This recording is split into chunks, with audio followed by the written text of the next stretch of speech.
Hello दोस्तों, Steve jobs ने अपने जीवन में जो कुछ भी पाया है उससे हर इंसान कुछ ना कुछ सीख सकता है। उनके पास कोई बड़ी डिग्री नहीं थी, लेकिन उसके बाद भी वे दुनिया की सबसे बड़ी मोबाइल कंपनी के सीईओ बने।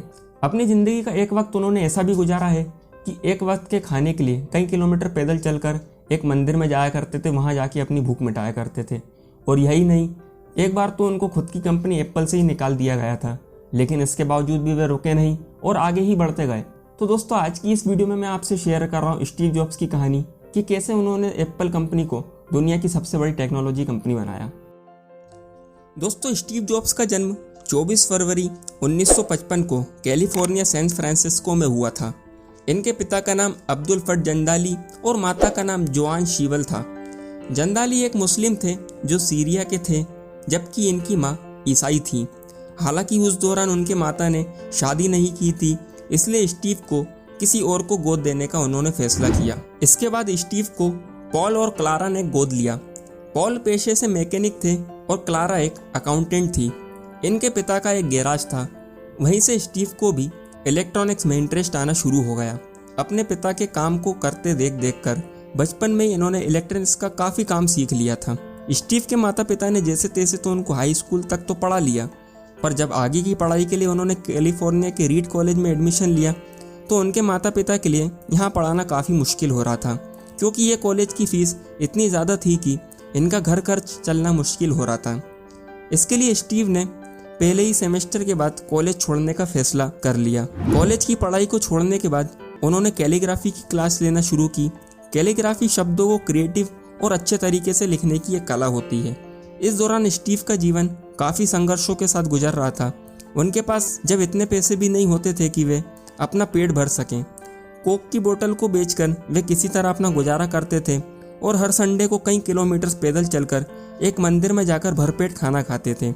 और यही नहीं, स्टीव जॉब्स ने कई रातें अपने एक दोस्त के घर में ज़मीन पर सोकर भी गुजारी थी।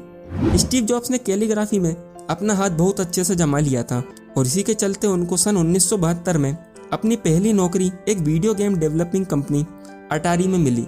लेकिन वे इस नौकरी से संतुष्ट नहीं थे और फिर उन्होंने ये नौकरी को छोड़ दी।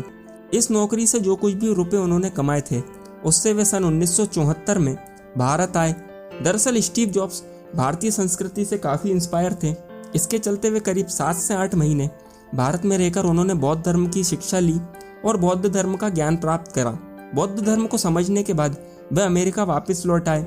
हालांकि अब स्टीव जॉब्स का पूरा जीवन बदल चुका था। स्टीव जॉब्स ने फिर एक बार वही जॉब ज्वाइन कर ली और अपने माता पिता के साथ ही रहने लगे। इस दौरान उनकी मुलाकात वोजनियाक से हुई। उनको भी स्टीव जॉब्स की तरह इलेक्ट्रॉनिक्स और कंप्यूटर में इंटरेस्ट था और वे दोनों एक अच्छे दोस्त बन गए। वोजनियाक अपना खुद का एक कंप्यूटर बनाना चाहते थे। ये विचार उन्होंने स्टीव जॉब्स के साथ शेयर किया। ये आइडिया स्टीव जॉब्स को काफ़ी पसंद आया। फिर क्या था, सन 1976 में स्टीव जॉब्स ने अपने दोस्त के साथ मिलकर अपने पिता की गैराज में ही कंप्यूटर बनाने का काम शुरू कर दिया। गैरेज से शुरू हुई इस कंपनी का नाम उन्होंने एप्पल रखा। इस वक्त स्टीव मात्र 21 साल के थे।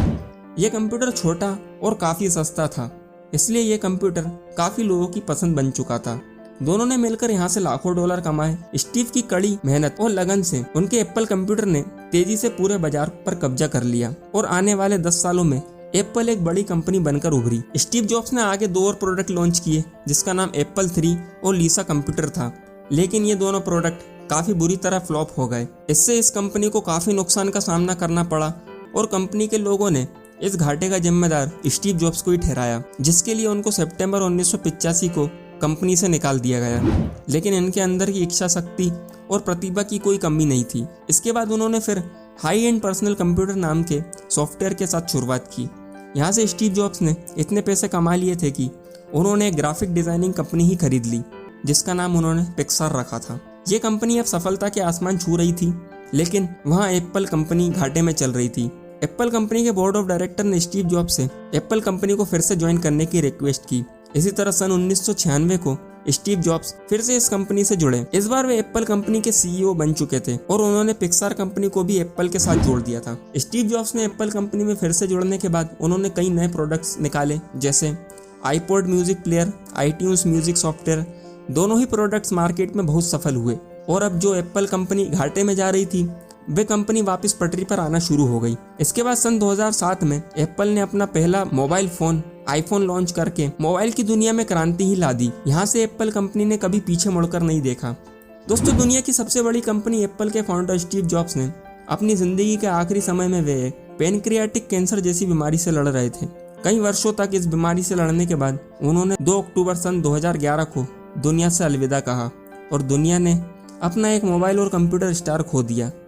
स्टीव जॉब्स के जाने के बाद आज टिम कुक इस कंपनी के सीईओ बनकर उभरे हैं। दोस्तों, स्टीव जॉब्स का कहना था कि समय तुम्हारा सीमित है, इसलिए ऐसे किसी और की ज़िंदगी जीकर बिल्कुल भी व्यर्थ मत करो। तो दोस्तों, आज का वीडियो बस यहीं तक। तो कैसा लगा आपको वीडियो? कमेंट करके अपने विचार जरूर बताइएगा। अच्छा लगा हो तो शेयर कीजिएगा और हाँ, लाइक करना ना भूलें। आपके एक लाइक से मुझे मोटिवेशन मिलता है आप सभी के लिए ऐसे वीडियोस बनाने का। और यदि आपने अभी तक हमारा चैनल सब्सक्राइब नहीं किया है तो इसे सब्सक्राइब करके नोटिफिकेशन बेल को ऑन जरूर कीजिएगा ताकि आने वाले वीडियोस का अपडेट आपको तुरंत मिल सके। मैं पीयूष गर्गायन मिलता हूँ आपसे एक नई वीडियो में। तब तक के लिए आप सभी स्वस्थ रहें, be happy, be positive and stay motivated. Thank you.